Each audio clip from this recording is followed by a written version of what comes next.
우리 할렐루야 샬롬 하고 서로 인사하십니다. 할렐루야 샬롬 샬롬 샬롬 샬롬 샬롬. 하나님 사랑합니다. 여러분 주 안에서 사랑합니다. 이제 주께서 꿈으로 나를 놀라게 하시고 환상으로 나를 두렵게 하시나이다. 계속해서 주님께 기도하죠. 사람께 아무리 말을 해도 상처만 받고 맞아요.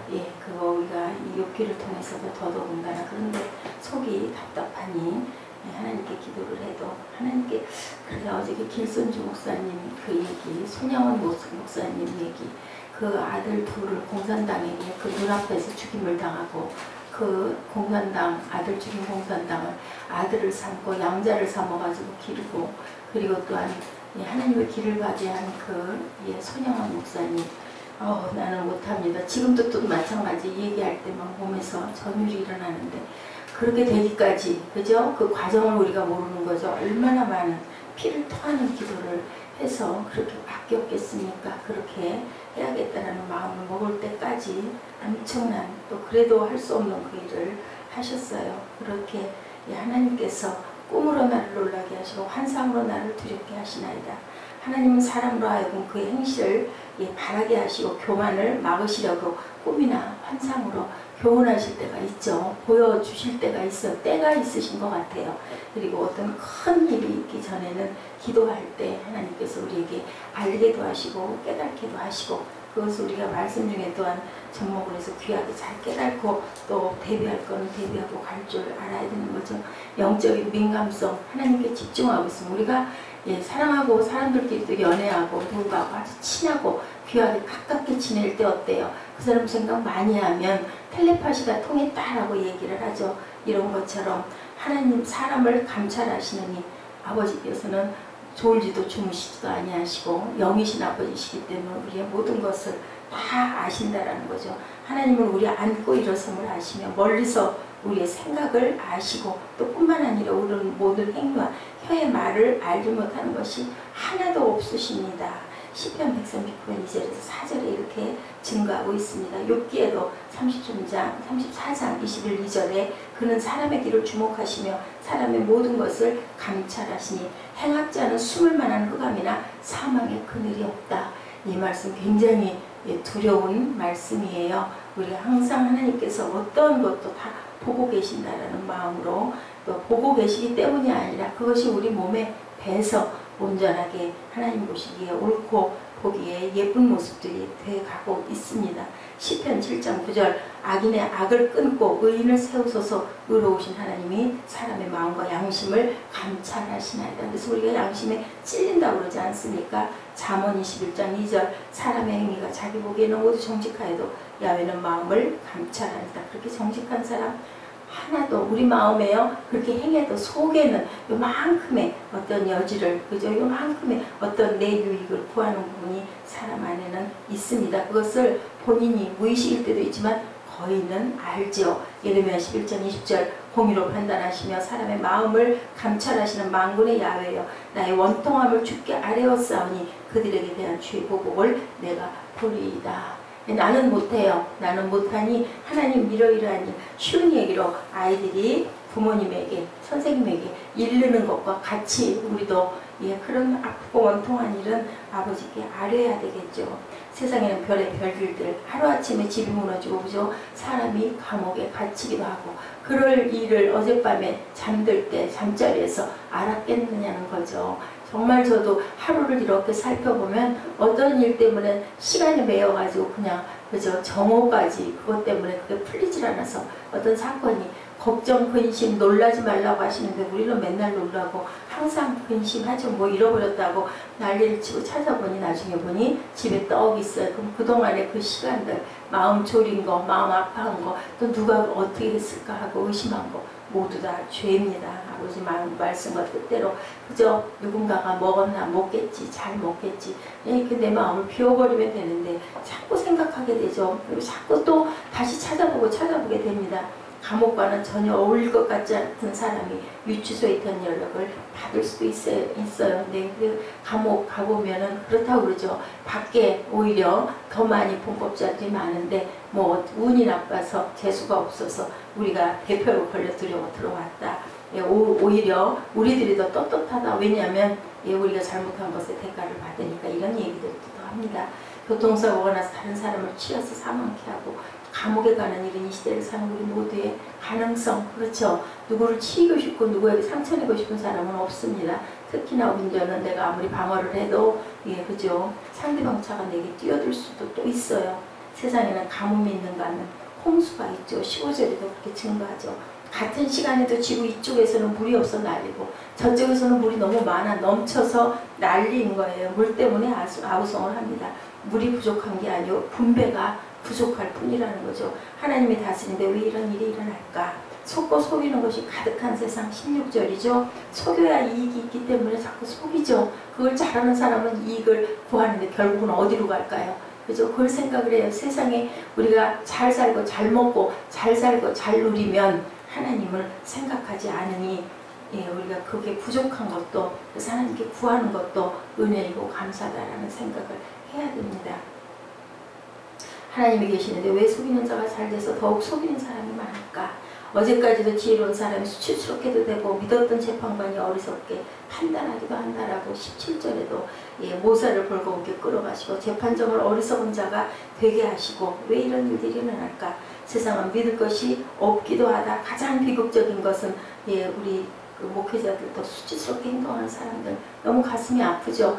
예, 그냥 그 속에 들어가 보니 또 세상과 다를 바가 없네. 이런 마음이 들 때 얼마나 실망과 절망과 한탄. 우리는 그걸 넘어서서 예, 나래도 하나님만 바라보고 가야 되겠다. 목회가 성공을 못했다 하더라도 그죠? 저기 뭐 밖에 뭐 쪽지 붙었던 거 어저께밤에 좀 이렇게 봤습니다. 아무렇지도 않아요. 아니면 되는 거죠. 또 그래 맞아 그러지 않아야 되지. 뭐 꼭 나보고 너 그렇지? 그게 아니라 그러지 말라. 경각심을 불러일으키는 어떤 누군가가 그죠? 그 사람은 또 나름 어떤 마음이었는지는 모르겠지만 우리가 그렇게 가지 않아야 한다라는 건 맞죠. 세상을 보면 끊임없이 이 나라가 흥하고 저 나라가 흥하기도 한다. 13절 민족들을 커지게도 하시고 멸하기도 하시고 민족들을 널리 퍼지게도 하시고 다시 끌어가기도 하신다. 예, 어떤 적국을 이용해서 예, 너희들 정신 차려 바빌론 포로로 맡기게도 하시고 또 그 나라가 너무 예, 자만하니까 또 그렇게 페르시아에 망하기도 하시는 그러한 하나님. 예, 하나님은 무소부재 못하시는 게 없으신 전능하신 하나님이시라는 겁니다. 그러나 이렇게 말하는 이들은 지금 이 세상에 대해 아직 모르고 있다. 하나님이 진정한 이 세상의 통치자시라면 이 세상에 대해 책임이 있어야 한다. 맞죠? 책임이 있어야 되는데 사람들이 악해서 그렇게 하지 말라고 하지 않는 세상이기 때문이에요. 여기는 예, 다시 말하면 천국이 아니고 에덴 동산이 아니고 하나님께 거역하고 내 맘대로 살겠다고 하다가 예, 내려보내진 세상이라는 것, 쫓겨나온 곳이라는 것, 여전히 하나님이 통치하시지만 이미 죄로 물든 것, 예, 사단이 지배하는 그러한 세상에 아버지가 아버지의 자녀들을 지금도 부르고 계시다라는 것. 예, 그런데 그냥은 안 되는 거죠. 핏값으로 예, 세상에 그 모든 죄를 멸하셨는데 그것을 인정하고 네 가겠습니다. 우리 지으실 때 선택의 자유를 주셨던 것처럼 내가 스스로 선택해야 갈 수 있는 것. 이 세상에 이렇게 요지병인 이유 인간들의 죄 때문이라는 거죠. 아담과 하와 이후 계속된 인간들의 죄. 자신들이 죄를 저지르고 그 원인을 하나님께 돌리는 경우가 너무나 많다. 이 세상의 죄 때문에 요지경이란 이상한 슬픔이 가득한 세상만일까? 슬플 수밖에 없는 걸까? 아니죠. 하나님의 세상을 이처럼 사랑하사 독생자를 주셨으니 믿는 자마다 멸망치 않고 영생을 얻게 하려 하심이니라. 여전히 이 세상을 사랑하십니다. 버리지 못하시고 내게로 오라고 부르시죠. 예수가 우리를 부르는 소리, 그 음성 부드러워. 그죠? 문 앞에 나와서 창문을 열고 우리를 기다리고 계신 아버지의 마음, 지혜와 권능이 하나님께 있고 모략과 명철도 그에게 속하였나니. 13절 하나님은 이 세상을 지혜와 권능과 모략과 명철로 다스리고 계시다고 욕도 고백합니다. 지혜가 있으면 어떻게 할까요? 뭐 힘든 난관도 잘 해결하고 모든 것들을 또 잘 인도하죠. 하나님이 지혜가 있으시기에 그 무한하고 풍성하신 지혜로 우리를 인도하시고 우리를 엉뚱한 곳으로 절대로 인도하지 않으시고 하늘의 지혜를 우리가 담고 배우면 세상도 승리하고 갈 수 있는데 하늘의 온전하신 뜻과 지혜를 온전하게 우리가 다 마스터하지를 못하고 있는 거죠. 하루하루 조금씩 자라갑니다. 그래서 어린아이들이 성장을 하면 힘이 생기고 지혜가 생기고 그저 세상을 잘 살아갈 그러한 어떤 준비를 하는 건데, 그만 못할 때 어른이 됐는데 어른 아이들이 있다고 하죠. 그런 아이들은 우리 보라자매 같은 경우, 저도 마찬가지입니다. 세상을 서툴게 사니까 상처받고 힘들고 아프고 꼭 필요한 분 하나님 아버지세요. 그렇기 때문에 잘난 사람들 하나님 안 믿지 않습니까? 그런 걸로 보면 하나님은 공평하신 하나님입니다. 하나님은 이 세상을 다스리는 힘을 가지고 계시고, 이쪽에는 가뭄이 있고 저쪽에는 홍수가 있는 것은 하나님의 자연을 다스릴 힘이 없기 때문이 아니고 참으로 선한 일을 위해 무엇이든지 하실 수 있는 힘이 있다. 요셉 같은 경우는 알죠. 알고 저장했다가 가물었을 때 그 곡식을 풀어내고 자기 민족도 살리고 애국도 살린 그런 하늘의 지혜를 닮았죠. 하늘의 지혜를 알았죠. 그렇게 살아야 되겠죠. 선한 뜻을 가지고 만들어 가시는 하나님, 계획 없이 무턱대고 하시는 것이 아니고 선하고 깊은 뜻을 가지고 이 세상 속에서 작품을 만들어가고 계신데, 욥도 지금 도대체 무슨 뜻이냐니까 우리가 알 수 없는 하나님의 마음을 알아가야 된다는 거죠.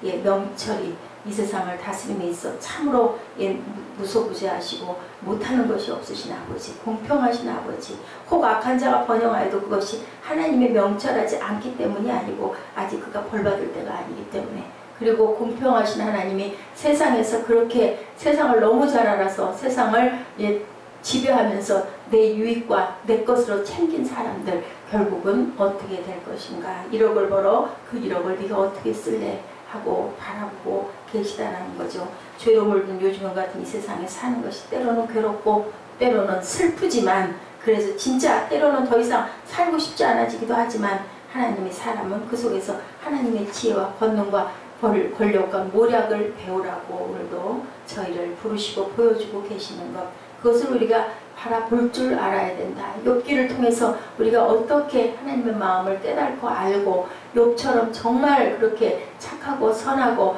그렇게 온전한 자가 없었는데도 그렇게 하나님께서 뜻을 가지고 계신 것, 정금같이 쓰게 하시려고, 그것을 넘어서게 하시려고 하나님이 하고 계시다는, 우리에게도 마찬가지로 이번 하나님 이 세상을 지혜와 권능과 모략과 명철로 다스림을 고백하면서도 내 고통 때문에 아는데 내 고통이 너무 아프니까 힘드니까 못하고 있는 거죠. 만들어가고 있지. 또 높이 길게 깊게 바라보지를 못하고, 우선 내 발등에 막 불이 떨어져서 아파 죽겠으니까 막 발을 털면서 나 살려주세요 소리밖에 나올 수가 없습니다. 근데요, 시간이 많이 가니까요, 죽을 것 같은 그 고통이 시간이 많이 가고 나니 그래 뭐 그럴 수도 있지 뭐 어떡하겠어요, 그죠? 그 마음이 생긴다, 여유가 생긴다는 거죠.